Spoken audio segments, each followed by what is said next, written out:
This is kind of funny. Fox News and other right-wing media have gone silent on ivermectin, one of the popular promoted, quote, treatments for COVID that many on the right-wing media have promoted instead of vaccination, have promoted as a reason why we don't really need to take precautions. Very early, before there was any evidence, they said ivermectin works. And now that we have multiple studies that shows ivermectin doesn't work for COVID, some people miss that. They go, David, it works fine for horse deworming or for parasitic infections.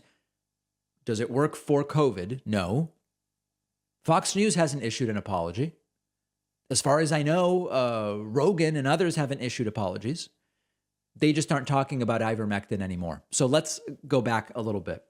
Early in the pandemic, I was right there in the forefront. I think it was March of 2020, if not April of 2020. And I came to you and I said, hey, here's a bunch of stuff that is being looked at and it should be looked at. There's this thing called hydroxychloroquine. Should be looked at. It's being tested. There is azithromycin. Does it have a possible antiviral effect? It's going to be studied. We should study it. A combination of, I believe it was HIV drugs that were being looked at.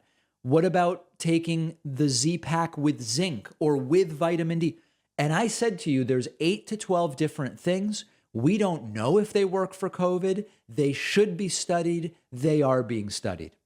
And different right-wing media fixated on 1 or 2 of them and said, this just works. We have a treatment. This works. Open everything. Early, they fixated on hydroxychloroquine. Eventually, it became a focus on ivermectin. Today, we know ivermectin doesn't work for COVID. Right-wing media touted it for months and months and months. They were convinced that it works, convinced that there was a cover-up because it's cheap, and they don't want you to know. They used ivermectin promotion to cast doubt on the vaccine while pushing something unproven. You even had people saying the vaccine is deadly. Alex Berenson said it. Tucker Carlson said on his show. It seems that thousands, tens of thousands of people may have died from the vaccine. I mean, really crazy, dangerous stuff, while promoting ivermectin and claiming they don't want you to know about it and they don't want you to have it. We now know it doesn't work, okay? And yet, Fox hosts pushed anecdote after anecdote after anecdote. And in fact, Mediaite has a great sample of them.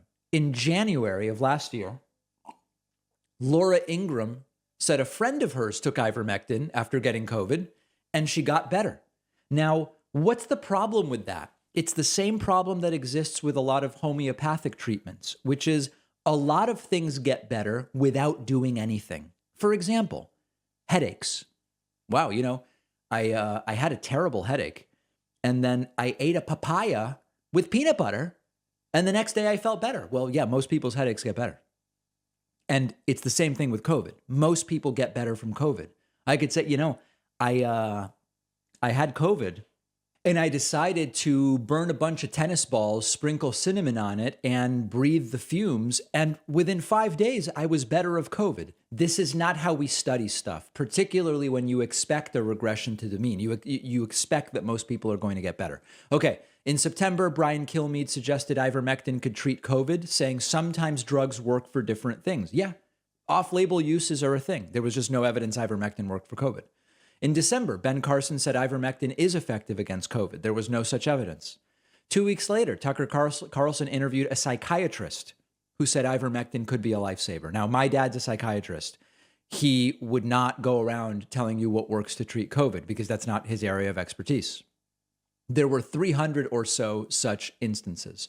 But now we have the data from actual studies. We have a study called Efficacy of Ivermectin Treatment on Disease Progression Among Adults with Mild to Moderate COVID-19 and Comorbidities. And COVID doesn't work. Ivermectin doesn't work for COVID. I wish COVID didn't work. Ivermectin doesn't work for COVID. And now Fox News and other right-wing media are silent. It's just not a topic anymore. Like, they've talked about it 300 times. And I don't have any clips to show you because there are no clips. They're not talking about it anymore. It's like they always do it. They just go silent. This actually happened with hydroxychloroquine. Just think back, we did a clip in April of 2020 called Trump and Fox Go Silent on Hydroxychloroquine, because studies came out after a month of talking about hydroxy saying it doesn't work for COVID. So then they just never talked about it again. Another example, February, Fox goes silent moment after massive jobs report. They promoted and predicted a bad jobs report for days up until the jobs report came out. The jobs report was good. Joe Biden's president. We don't talk about it anymore. The media literacy takeaway here. So there's like a COVID takeaway, which is the ivermectin doesn't work. We now know that. Great. There's a media literacy takeaway as well, which is the power of what you don't talk about. This is the power of story selection and power of the exclusion of stories. I'm not immune to this. Like, I'll give you an example. People email me. They say, David, why aren't you talking about Hunter Biden's laptop? That's right. I don't think it's a legitimate story to cover. And when I talk about it to tell you, look at how crazy the right is going about this. But I'm not covering Hunter Biden's laptop story as a story. I did it once. I explained to you all about the blind computer tech who thinks it might be Hunter Biden's laptop. I covered it once. I told you what's being said. But I do this too. I ignore some stories because I don't think that they are stories. Everybody does this. You just have to understand whether it's being done in good faith or in bad faith. And every time Fox News gets debunked about whatever, a jobs report, hydroxychloroquine, ivermectin, you never hear about it again. Let me know your thoughts. Find me on Twitter at @dpacman. And next Tuesday, April 19th, we'll be doing the next David Pakman Show viewer town hall. It will be at 6 Eastern, and it will be streaming on the Pakman Live YouTube channel. I want to hear from as many of you as possible. That'll be Tuesday, April 19th, 6 p.m. on the Pakman Live YouTube channel. Quick break, right back. One of our longtime sponsors is Vincero Collective. If you don't know Vincero yet, it's the place to go for quality watches, sunglasses, and more. Serious style, undeniable quality, and total versatility put Vincero really at the top of the game, and their newest watch release is no exception. It's the Argo Automatic. It spotlights everything I love about Vincero.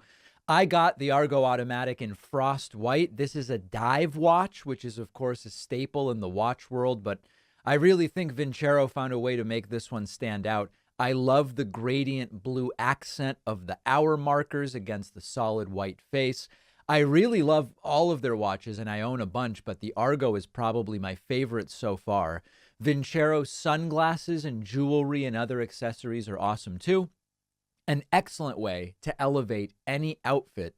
Vincero Collective is giving my audience 15% off all products and free shipping. Go to vincerocollective.com/Pakman and use the code Pakman. The link is down below.